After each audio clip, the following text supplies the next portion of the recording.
They do. We have a terrific political panel to discuss and debate Gatesgate, including Governor and once and future presidential candidate Mike Huckabee, best-selling author Ann Coulter, and Columbia University professor Marc Lamont Hill. All join me tonight. Welcome everybody. Now, as a Southern State governor, a former Southern State Deep South governor, there is no question, is there, but that blacks and Latinos have a different and much more melancholy bundle of experiences with law enforcement. Isn't that incontrovertible? That may be certainly true of a generation ago. To say that is still evident today, I would dispute that. I don't think that there is any more racism in the South than you would find in other parts of the country geographically. Well, take away the geographic aspect. Nationwide, isn't it a fact? I mean, you have Latino men telling me anecdotally on an almost daily basis now that they're being stopped by local cops, for example, who ask them where they were born. Well, I think there are two issues here. One is, was there in fact a racial overtone to the arrest of Professor Gates? And the answer seems to be absolutely no, because even African-American officers who were at the scene dispute that there was anything racial about it. It appears that Professor Gates just got hot under the collar and just would not calm down. You know, I'd like to think that if a policeman comes to my house because he's heard that someone's breaking in and it's me that's going through the door, I'm grateful that he came. I've set off my own alarm. And when I do and the cops come, I'm happy. I thank them. I apologize for setting off the alarm, and I ask their forgiveness for having brought them out. I think that that's the first issue. The second one, what on earth is the President of the United States doing weighing in on this? That's really what I think the bigger issue is. But, Ann, is it not a fact that by charmingly inviting these two parties to the White House and having them both accept very graciously for a brewski, that the president made lemonade out of a lemon? I don't think so. Well, wishful thinking on your part, Geraldo. No, too little too late. He called, said what the cops did was acting stupidly, and he wanted that question. He's been accused, for one thing, when he ran against Bobby Rush and lost to Bobby Rush. Bobby Rush kept saying he's not a black man, he's a half-white, well-educated white man. He's been being attacked in the Sun-Times for not being black enough. He had that question planted so that he could, He had the question planted about the Gates Yes, situation? you did. No. Oh, yes, he You have did. no proof of that. As opposed to the many things you break on your show, I do have proof. And a dig at me, too. Flag the play. See, it is racial. But no, he wanted to ask that question. And by the way, it isn't working the way he wanted to. It was the last question in the press conference. It was supposed to be something that people wouldn't really notice. They'll get it out there, but they'll notice at the Sun-Times back in Chicago. Even the Sun-Times reporters, Mary Mitchell, who's been going after him for not being black enough. Specifically denies that question was Of course she did. But you have proof that reporter's lying too? She's also like that with David Axelrod, whom she worked with at the Sun-Times. But I wanted to say about Mary Mitchell, and I think Mary Mitchell is right about this. This is making light of racial profiling. This is, and I don't disagree with Mary Mitchell on anything. She is like a black activist, but she's saying, look, I mean, this is like a woman who claims constructive rape because her boss called her honey. Some poor black man really are racially profiled.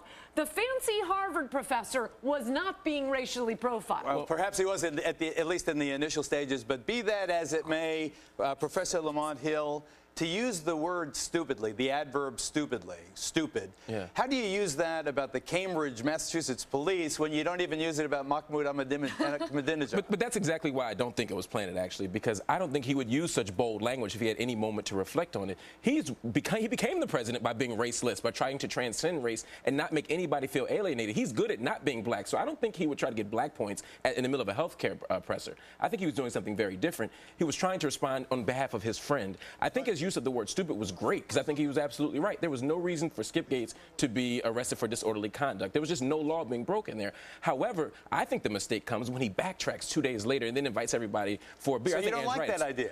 No. Right, if you're going to stand up, then stand up. If not, then back away. Well, let's get the latest on Gatesgate and the promised brewski from Courtney Keeley, who is down the street from Professor Gates' home in Cambridge, Mass., which ironically is probably the most liberal city in the New World. Courtney, what's going on, and are they going to have a beer, and if so, where?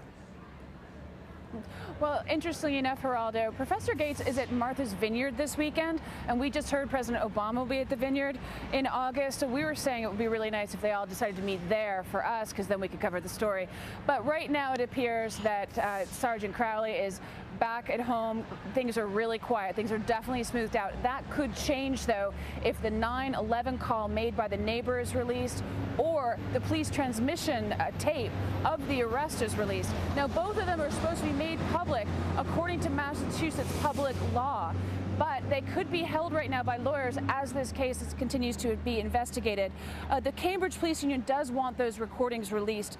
Sergeant Crowley did say in the local news that the recording released? I just want to be clear on that. Oh, absolutely. The Cambridge Police Union says they want them released. Sergeant Crowley spoke on local news, Geraldo, saying, and he really was very clear that Professor Gates, he explained exactly how the arrest went down. And he said Professor Gates was screaming, ranting. He would not calm down. You and I both know, black or white, what happens is you get arrested for disorderly conduct, professor or not. And Professor Gates is definitely turning this into a race issue. He's definitely toning it down.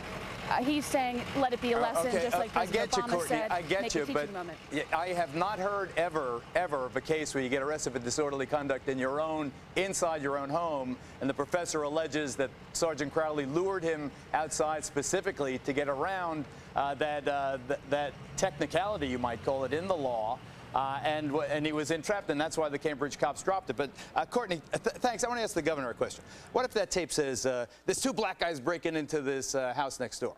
Is that good or bad for Sergeant Crowley or Professor Gates? I don't think it matters what color they were. The issue was there were two people that appeared to be breaking into a home. Seriously, I trust you so much. You don't think that people have a race reaction when they see a black man doing something, particularly a man, not a black woman? There is a response. There is it may be a learned response. It may be a subtle instinctive response, but there is a different reaction. Certainly within some people that is true, not with everybody. I don't think it is with Officer Crowley. He has a long history of being the anti-racist, even teaching against racial profiling. Well, the other issue here is that you've got the police report. I've read the police report by Sergeant Crowley. I read the one by the assisting officer, and both of them are adamant that it was not luring him outside.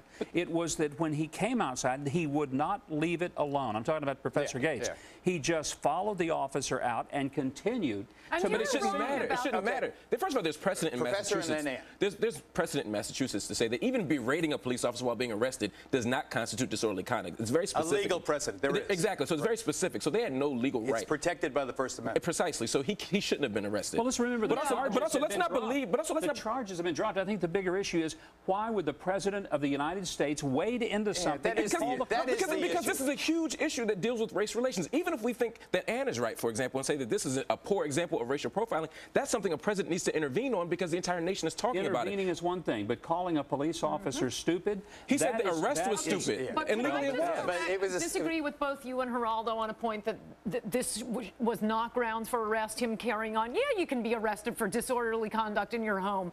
But that's what domestic violence cases are. And if domestic violence is different. No, if the this is a guy ranting without... Sorry. If the cop had seen this guy screaming and carrying on and then left, and then he goes across and starts fighting with his neighbor or beats up his girlfriend, then the cop would be liable for it. By all accounts, as the governor says, it was dropped because it was a lame charge. No, that's not all accounts, That's not why it was dropped. That's not all accounts. That's the police report. It's important who is the powerful person here. The Harvard professor's lawyer called the mayor of Cambridge. That's why it was dropped, because the alleged victim here is the powerful Harvard professor, backed up by the powerful black mayor, the powerful black governor, the powerful black it was a bad case. And we can't believe the police report either. That's just one side of the story. All right, we leave this there. Is Sarah Palin through?